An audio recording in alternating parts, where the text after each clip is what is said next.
You're most welcome to your first day session in Supernova Services. Okay, so in the very first session, I'm going to be asking you quite a few basic questions first. I'd like to see that what is your take on it, all right? So since we will be dealing a lot with C# language, let me increase the font, okay.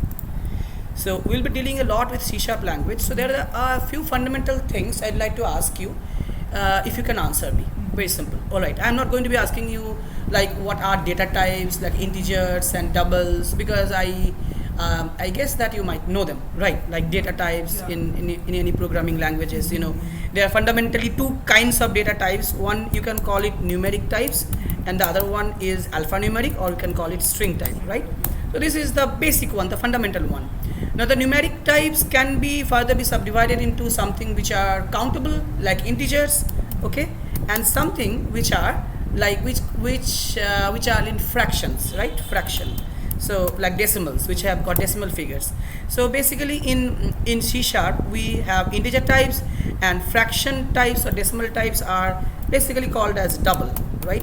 Double or float or even the word decimal, right? So we have them. Let me increase the width. All right. So this is what we have. In C# we have got numeric types, and which can be subdivided into integer types, and then the decimal types or the fractional types will go under double, float, decimal, and so on. Now they are very near cousins, and they just differ in sizes and the way they represent your decimal figures. So I'm not going to be getting into the details of it right now, and integers are quite like counting, like how many people were there in the meeting. So you can't say like there were 10.5 people. Even if there were a kid in the meeting, you will either say either 10 or 11. So they are counting, and which is what is like a pure fractional numbers, like your age 30.1 or 30.5 is a fraction value. And strings are strings, which is alphanumeric one, like let's say your name Shayantan, which is a string. It can be any combination of characters. It can even be a combination of characters and characters and numbers even, right? So they are known as strings. So these are the fundamental ones. I assume that you know them. Now let me directly come under some of the operations with these kinds of variables. Okay, let me have an integer variable. Now a question for you: integer x and integer y. You know, this is how we define variables. And then let me have a double z, right? Double z. So you got x, we got y, we got double z. The question for you will be x equals to, let me have 10, and y equals to, let me have 3, right? And then z equals to x divide y. You know what it is? It first does the right hand side of the operation, it does the calculation, and it stores the result right inside my left hand side variable, right? So this is what it happens always. So it is not an equation. It doesn't show an equation. This is not a mathematics, you know, like this is like a assignment stuff. It goes from right to left, you know. So first of all, it calculates the stuff on the right, and whatever comes up with the calculation, it stores it into z. So this is a kind of store it into z. So computer goes from right to left. Now my question will be, if I try to print this, print z, what am I going to see? Yes, 10 divided by 3. You can use your calculator, you can do whatever, and you have to answer me what is it? What will be the answer? You know, I start everyone with this particular question, almost everyone. 3.333. So you expect on screen 3.333333. It's basically in mathematics we call a non-terminating repeating decimal. So it will just go on getting 3, but since computer variables are not capable to store infinite number of 3s, it will truncate after a few .3333s. So this is what we are going to see on screen. Let's experiment right now. Let me fire Visual Studio. Let me get into a sample project and show you what exactly we are going to see if we are doing this. So I'm going to be creating a set of variables, integer x, y, and double z, and then having x, y, and z. Alright, so to do this, I'm going to be firing Visual Studio 2022 as of this kind of recording today. And let me go for a new project. And Now there are two ways in which we can write a .NET application. The old way is to use .NET framework application, and now the .NET Core application. It's up to you, whichever you use, but I'll be preferring .NET Core because this is what is in market running.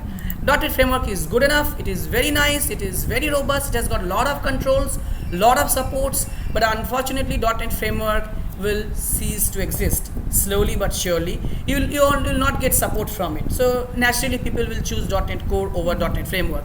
But nonetheless, there is a huge code base in .NET Core, sorry, in .NET framework, and the latest version of .NET framework as of this time of recording is .NET framework 4.8.1, which still has some long-term support, right? So let me go for console. Though I have it in the left hand side template, but I want to showing you how to do that yourself. I'll type console, and there are a couple of consoles that I can see. You will see .NET, the console application .NET framework. This is what is I was talking about. It's .NET framework, and you can also see a console application right there, which is targeting C#. Of course, this is C# because I'm going to be okay. One thing I should be choosing my language of interest. I can program .NET in C++, C#, F#. There are quite a lot of languages where we can program .NET with. The two most famous is C# and Visual Basic, and then comes C++, and of course F#, right? These are other kinds of languages supported by Visual Studio. Alright, so I'm going to be choosing C#. I have typed in console, it has given me a couple of choices. Now we have got a choice to either go for this .NET console application. It doesn't even say that you are going to be doing that in .NET Core. Now Microsoft doesn't explicitly say .NET Core. .NET is just .NET. They don't explicitly say that this is basically .NET Core, right? So they have dropped out this word, almost dropping it, but people still insist on the word core. But actually Microsoft doesn't say that. They just say .NET is just .NET, because after the .NET 5, it's not a natural culmination of .NET 4.8 to .NET 5. .NET 4.8 was Microsoft .NET framework, which is the good old 20 years old framework, and then from 5 Microsoft started with Core. Basically Microsoft already started with Core from Core framework 1.0, 2.0, 3.0, but from 5.0 they completely started a brand new track. So if somebody is saying .NET 5, never confuse it with .NET framework 5. .NET framework has ceased to exist. The last version is 4.8, 4.8.1 if you consider the minor version. So I'll be choosing this. So you can see the .NET Core. The benefit of .NET Core is that you can run an application right on C#, on Linux computers, on the machine that you have, Mac OS, Windows and console. So all of these platforms will be supported. Whereas if you are developing an application in .NET framework, only Windows will be supported. So I'm not going to be writing this application anyhow because you have a MacBook. So I'm going to be doing it in this, right? .NET framework and supporting C#. Okay. With this explanation, let me go next. And now let me let me first create your directory, which is what I always do. So Shayantan Bashu, right? And then session 1. This is why I keep on writing session 1, session 2 like this. Today is your first session with me, and I'll call it session 1 underscore basics, right? All right. And let me click next. And there is a little thing coming up here. First of all, you see today, as of this time of recording, the latest version of .NET in market is .NET 7.0. However, .NET 8.0 is in beta stage. It is coming up. But if you really want to create a .NET application for a long-running customer, as if for at least for 2 years from now, you can go for this LTS, long-term support, right? In fact, my main motto is not only to discuss this code, but all other like auxiliary topics that I follow along. So .NET Core 6.0 having a long-term support. So if you are developing some application right today in .NET Core, be sure that you develop in .NET 6.0 because it has got some support from now. Whereas standard supports last for about 6 months of time, and then Microsoft drops the support. But let me go for .NET 7, and there is a little checkbox you can see. It is saying do not use top level statements. So that means if you check, it will not use top level statements. So what is a top level statements?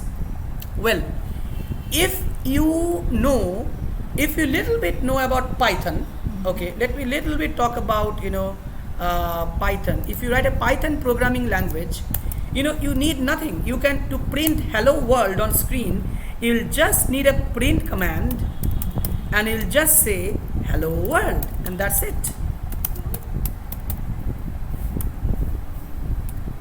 And it's going to print hello world right away.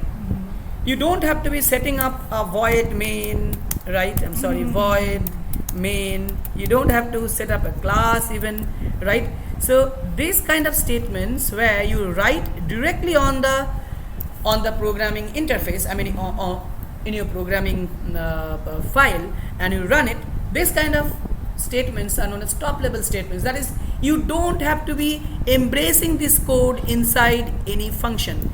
You can directly write this and it is going to work, right? So you can directly write such a kind of line and it will work. In fact, Visual Basic, long before we have got Q Basic and GW Basic, it supported top level statements. That is, you don't have to embrace your code, don't have to put your code inside a function, and furthermore, functions are also put inside, a class. This is what we see in a C# or a Java program. By the way, one good thing for you, as you are learning C# from me, you are also learning Java from me. So it's a together thing, because C# and Java are like twin brothers almost. So if you learn one, you can immediately recognize the other one, right? So there is no difference. Like, at least for today's session, you'll be having zero difference between C# and Java. The first day Java student will learn just the same. So so that means what I'm telling you is, this is the way in which we have to write the first like a C# or a Java program. Of course, print command won't work this way. We have to write system.console .writeLine. Might have seen this command. So system.console.writeLine will print hello world. Little bit decrease the font. Yeah, hello world on screen. These languages will have to be given semicolon in the end, right? And we have to be writing, in addition to that, static void main, right? This is your first C# program that you're seeing in front of your eyes. So class program, static void main, system.console.writeLine, hello world. If I say what would then be, the main should be in capital, right? Public static void main. This is what it is, your first C# program in front of you. And what about the first Java program? Let me compare, because we are here, so I can compare a little bit. So we have to be writing, in addition to that, string arguments, args. And now this is a Java program. Just that this won't work. Instead of console.writeLine, system.out.println. So these little changes. Now this is your first Java program. So you can see the differences are just subtle, very minor, right? Just the main has changed from, one more thing, in Java it has to be public. Java explicitly demands the notice that, okay, main is public. C# assumes, okay, it's main, it has to be public. If it is not public, how can you call it? So how can the system can call it? How can system call it? So in C#, things are implicit. You don't have to say all the time, we understand it is this, right? So you don't have to write public. However, if you write public, there is no sin, right? There is no trouble. If you write it, there is no problem. You can write public. And in C#, functions are always written in capital letter. So we call it Pascal convention. Functions start off with capital letters. So it has to be main, M capital. In C#, we can have a string written in either form, either in capital string or small string. People follow the small string notation because it's easy to remember, because it works like a keyword, integers and all. And in C# we don't need this. If you put it, not a problem, but we can keep it. And of course, it in C# we have to write console and then .writeLine, hello world, right? System.console.writeLine, hello world. Now if I were writing a top level statement, and top level statements are supported by the modern .NET core languages. I mean C# language. The modern .NET Core C# will support it. Even a little bit earlier version of .NET Core 5.0 will not support top level statements. So it has been supported from .NET 6, and this is a beautiful thing to support. That means I don't have to write all of these things. Let's say there is a student who comes to learn coding from me. So all his intention is to learn coding through C#. He knows nothing about coding at all. Then how do I deal with such a student? Well, now if I write all of these in the screen, he or she will be getting confused. They will say that what is a program? What is static? Why it has come? What is void? What is exactly main? So people will get confused, right? But however, if I can just type this line on screen, the person will understand that okay, this can be a syntax. He'll treat this as a syntax, even though it has got a lot of things in here. System is basically something, console is something, write line is something. We need to understand what they are, and this you can understand. This is the argument, right? The hello world, which need to be printed. And all the C-like programming languages like C, C++, Java, C#, right? They end Python. Yeah, of course you can. In Python we don't have semicolons in the end, so we'll be having semicolons in the end, right? Okay. Now, if I choose do not use top level statements, so that means I don't like top level statements. I would like to write the whole thing like this. Okay. So if I check this and if I create this, you will see the top level statements not to be coming, right? But this is purely your choice, that what you want. Whether you want to write code right away, paste it, or you want a structure like this. So this is where it is. But even now, if I remove all those, if I remove all of them, so see, you have got, the main work is this. We got it inside a function, that got inside a program class, and now it is within a namespace. You need to understand all the bits of things. But let's say I am commenting this whole code. I can do this by either pressing Ctrl+Shift/, which is going to make it commented in a multi-line comment, or there is another way. I can just say Ctrl+KC. It comments every single line.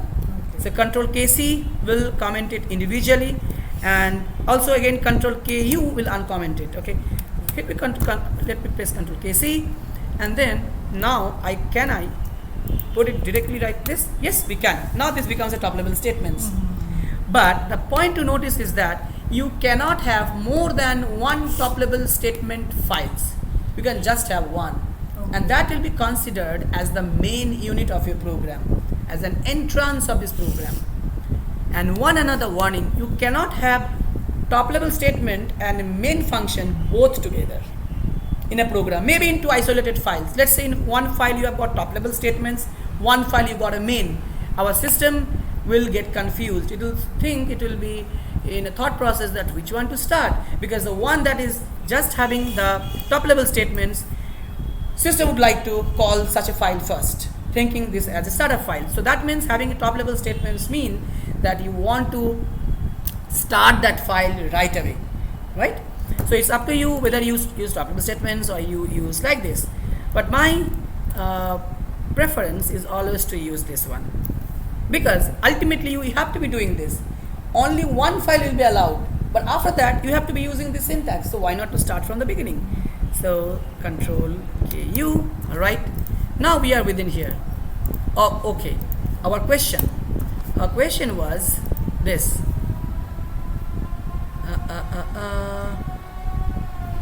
Yeah, this is our question, right? I'm going to be removing this and paste this. So now inside main we got variables x and y and z, right? We got three variables.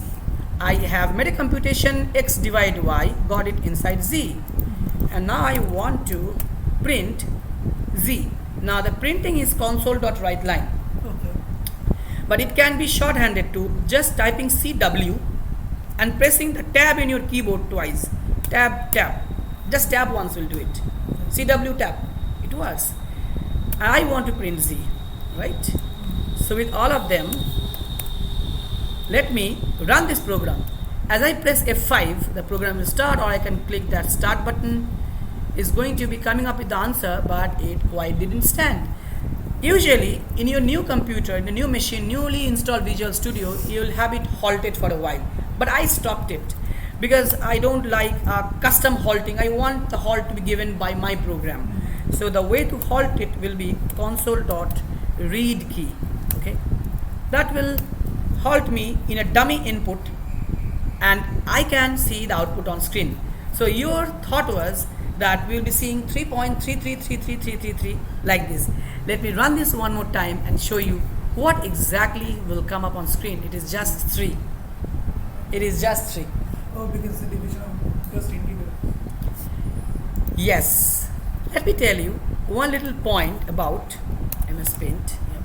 So Because 10.00 and 3.00, then it will come 3.2. No? not really that. I'm telling you something. Let's say there are two numbers, x, sorry, let me have size a bit more. Let me have two variables, x divided by y. Okay. So in this process, if now here x can be a variable, x may just be a number. If maybe integer number. If both of them are integers, the result is always an integer. We have it in integer division format. So x is an integer, y is an integer, and integer divided by integer, we will get an integer. Always you will be getting an integer. So it doesn't matter if you put a z and if the z is basically a double. Actually, I confused you by writing this as double, because if I would have written it integer, you would have said, oh, this will be integer, even though it is 3.33333. But since I have an integer right here, so the 0.33 will be truncated off and we'll be getting a 3. That is the natural thought by most of the people, and they think it naturally, because z cannot store 3.33333. Other people say this will not there will be an error in the runtime because you got 3.33333 and just that z is an integer, it can't hold 3.333. But or the other one can think that okay, 0.333 will be truncated off and only will be getting 3. Well, but what if I make this double? Then they will be thinking, oh, it's 3.3333, and that will be easily be captivated within the double z, and we can print it, right? This is how we think. But let me tell you, what happens is, if both of the sides are integer, the quotient division follows. By quotient, you mean that it goes only up to the quotient. So if I divide 10 divided by 3, right? So let me divide 10 divided by 3. We have 3 3s are 9, right? We have got 1 as a remainder, right? So here 3 is the nearest division. So 3 times 3 is 9. So it has to reach the nearest to this value. Pure simple mathematics. So this guy is known as quotient and this guy is known as remainder, right?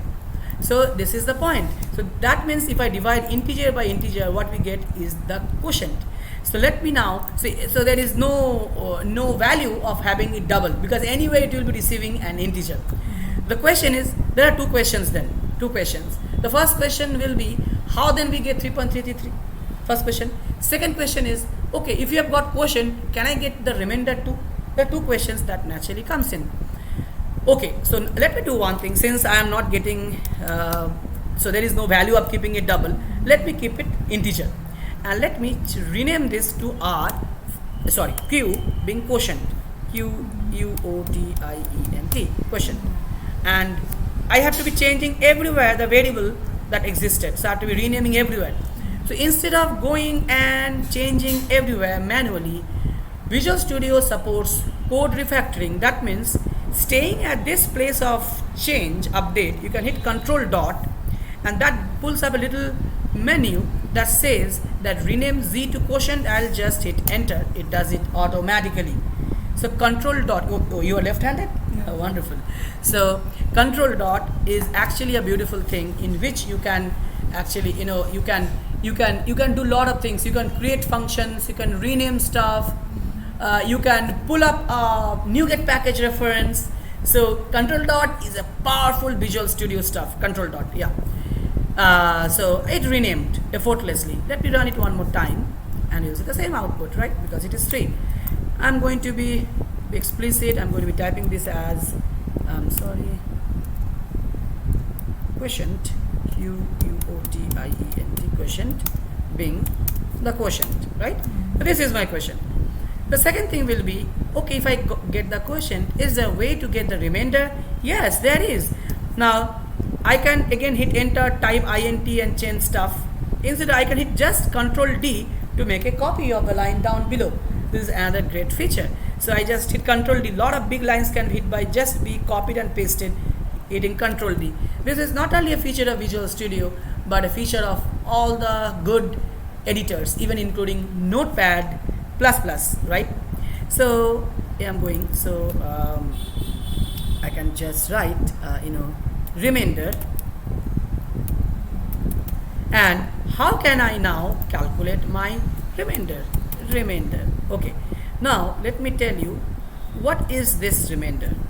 This remainder mathematically is nothing but 10 minus 9. So this was my x, right, the one above, we divided by y, right? So this 10 is nothing my x, correct? X. So what is this remainder? So remainder is nothing but this x guy, that is 10, x minus what? Minus what? Minus this 9. What is 9? 9, this 9 is nothing but multiplication of y, that is 3 times, this multiplication of 3 times this quotient q, right? Because q3s are 9, q3s are this, so q. So this is the formula, x minus yq. All right, so now I can just write remainder equals to, this is auto completion feature, sometimes it helps, sometimes it doesn't, x minus yq, y times quotient, right? Quite a lot of pre-math, right? So we have done some mathematics. Now I want to copy and paste, Control D is easy. I can just write remainder. I can even copy this one and I'll just say quotient, Control Z again, Control Z again. What is happening? I think I copied the wrong thing. I think I should type remainder, okay, and I should type it here again, remainder. Alright, so quotient is this, remainder is this. Let's experiment that. The quotient is 3, remainder is 1. It works out pretty good. It's simple, old good math, right? School level maths. Now, well, this is quite a lot of math for many people. We don't have to be doing, because this depend on calculation of quotient first, right? We need to be calculating the quotient and then we might do this. Or if you don't calculate the quotient, maybe we will be writing this expression right here. So the quotient was x divided by 3, so we can write x divided by y. So now this is wholly on x and y. So one is x by y, other is x minus y times x by y. So that's quite a lot of expression. So it will still work, but can you make it a little simpler? While this is good, that looks good to a mathematics teacher, but now we can do a very, very simple thing. So x divided by y was what is the division of x and y. If you really want to see, hey, if y divides x, that is x by y, what will be my remainder? There's an easy way of doing this. Do you remember the syntax for doing this? Modulo. Very good. So we got a modulo syntax for exactly doing this. So the modulo syntax is x modulo y, and that will help you. So if I run this, you'll find x modulo y, that will come up with the same answer.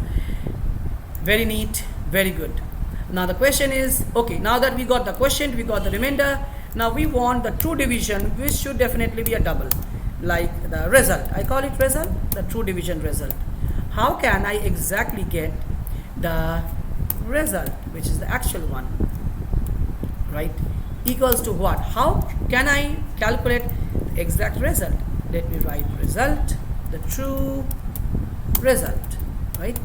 The true result will be, okay, let me create those outputs first for you. So question, this is the question, this is the remainder, now result. Now what should I type? Now this is a question for you, my friend. that what should I type in here so that I can actually see the result coming up. Shayantan, if you can tell me. Because if I do x divided by y, it's still going to be coming as 3, right? So that is not going to help us. It's going to come up with the same answer, 3. Even though this variable is a double one, it is capable of holding 0.333s and all, but unfortunately this can't because in the both of the parties, left and right of this division symbol are integers, and integer by integer will be integer. Let that be a variable or a number. Let's see if I write just 10 divided by y being another integer. This will be coming up as an integer division. If I have x divided by 3, this will again come as an integer division. If I just write 10 divided by 3, this will again be the same thing, because by nature these variables are integers, so they will all come as quotient division. So now how is it possible? Now one way you can think that let me change these values to double. If any one of them happens to be double, immediately the true division will follow, right? If we change them to double, a true division will definitely follow. But if that was the case, then why did integers ever existed on the planet? I mean, on the programming, on a coding side. So we could have done everything in double, right?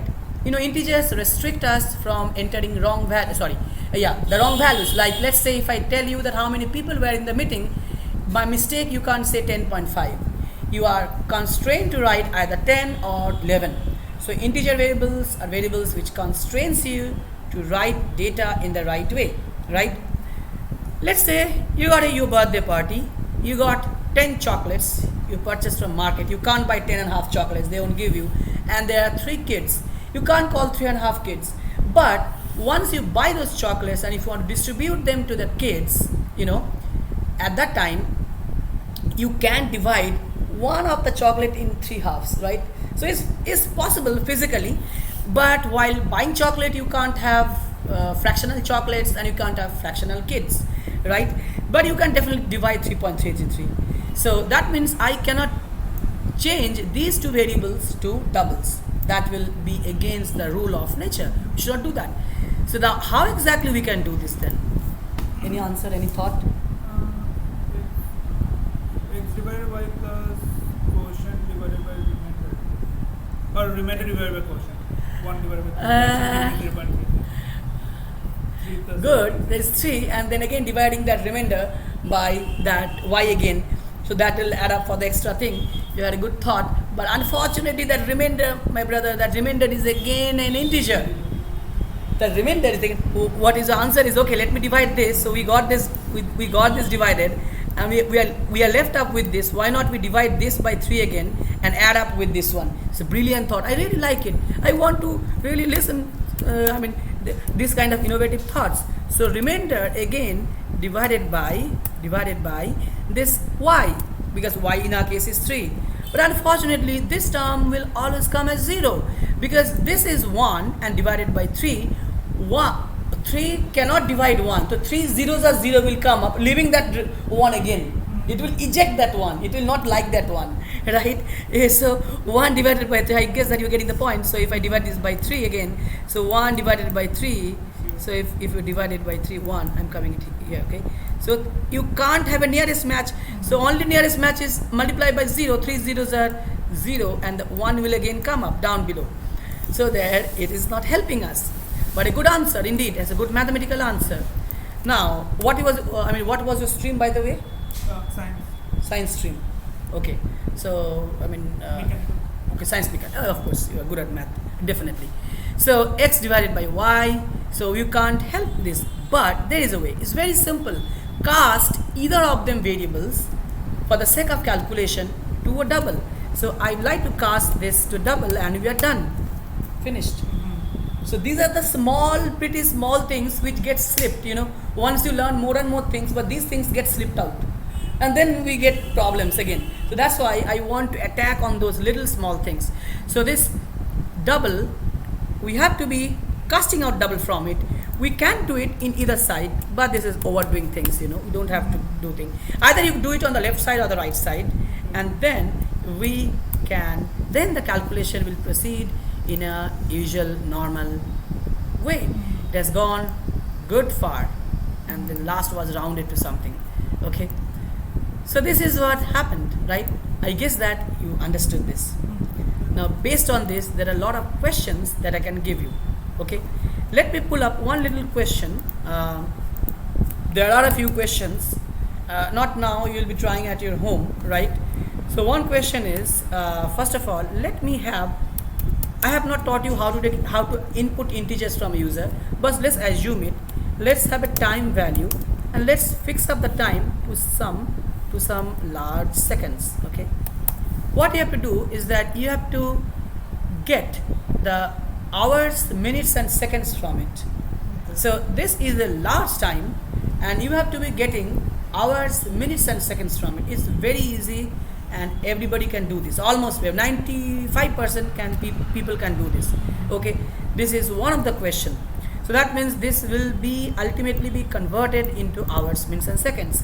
Maybe, I don't know, this will be like let's say 6 hours,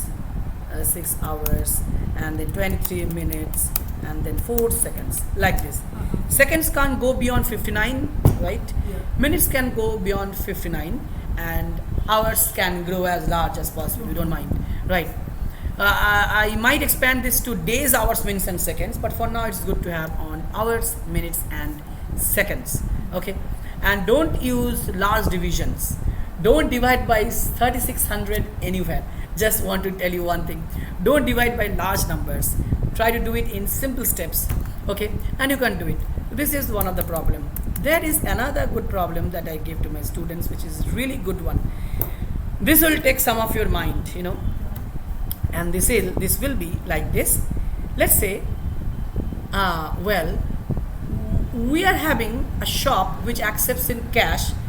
Either they accept in credit card or cash, but if they accept in cash, they will be accepting in minimum number of notes. I call this problem minimum denomination problem. Minimum denomination problem, right? Minimum denomination problem.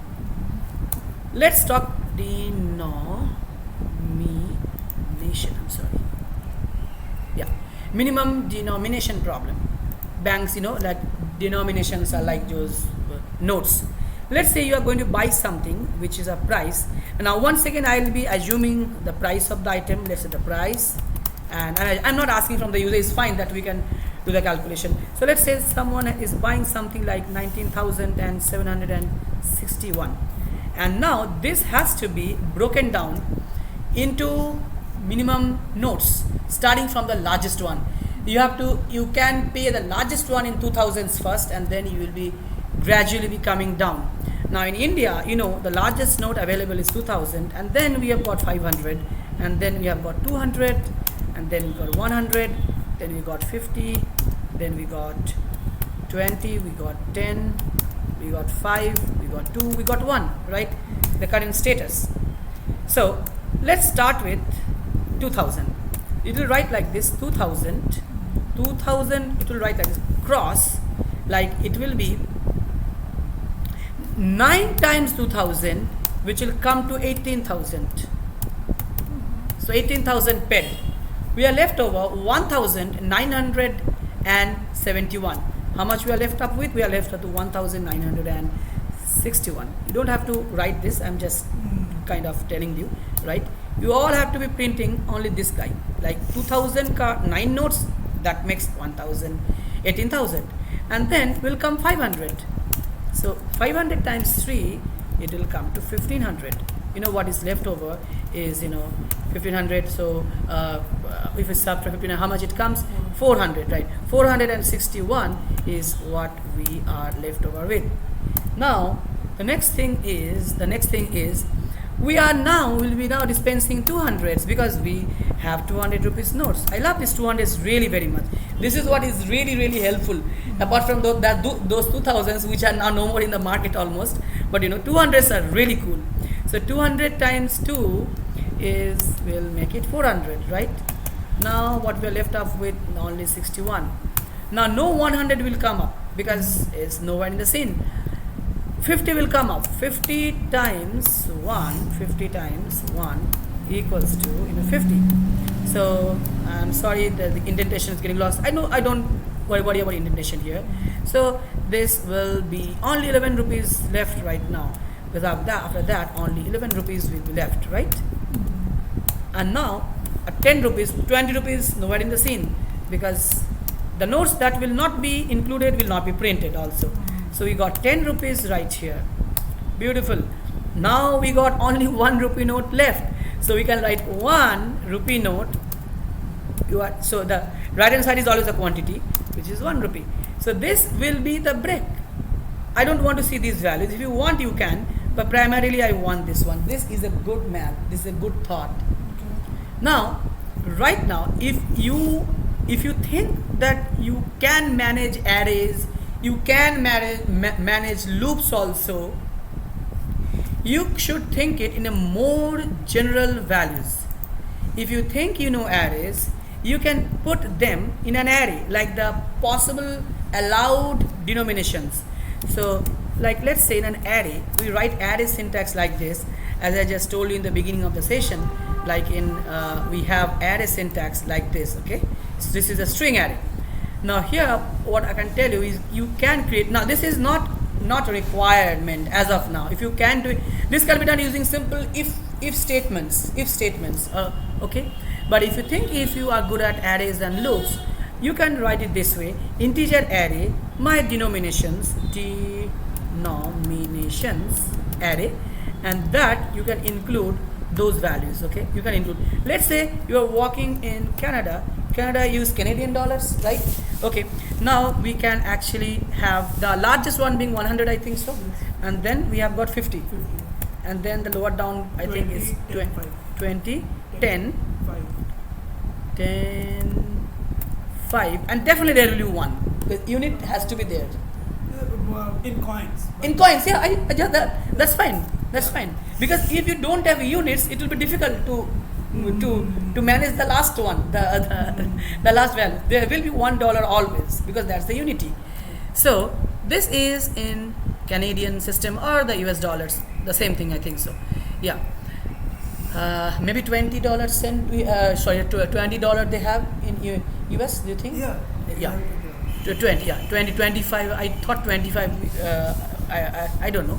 Anyway, so 100, 50, 20, 10, 5 and 1. So if this is the system, how would this go? So that means you can actually fuse in any value, and that will automatically come up with.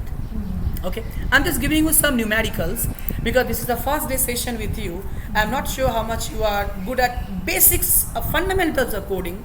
I don't require you to be good in C# or something, just basics, that because you have been scripting a lot.